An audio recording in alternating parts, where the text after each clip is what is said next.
United Nations office here, who accepted the delegate of this demonstration and this gathering.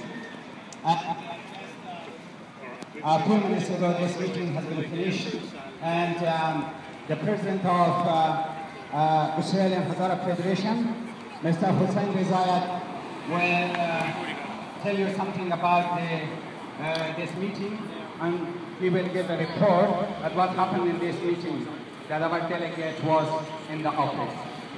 Please come forward.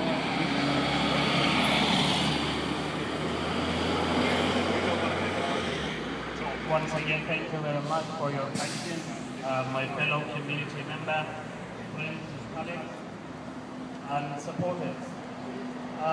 We had a very important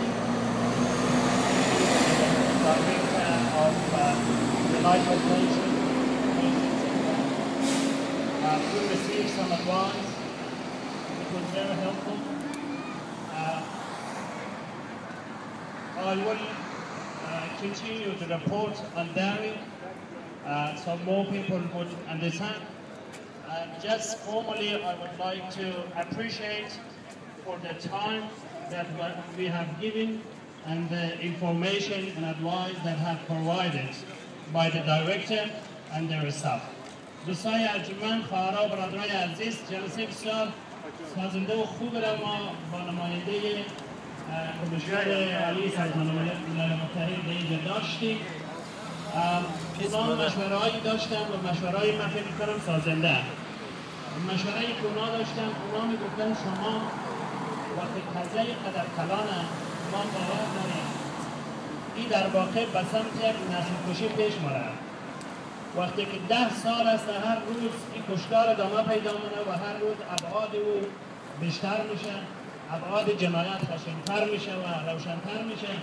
شما ضرورت داره در عین حالی که دسترکان می‌اید، در عین حالی که مردم را آگاه می‌کنید از این اتفاقات، در همه حال شما باید یک کیسی را در 3 نقطه، در 3 مرحله باید آماده کنید تا ملل متحد در این قسمت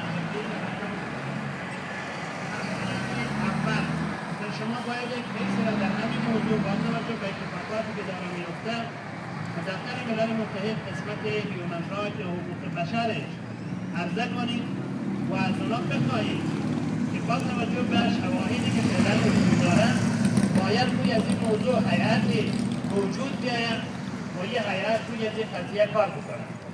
قسمت دومش یک نماینده ویژه و مخصوص از رئیس ملل متحد هست به نام نماینده ویژه نسل کشی یا جلوگیری از اتفاقاتی که منتهی به نسل کشی میشه.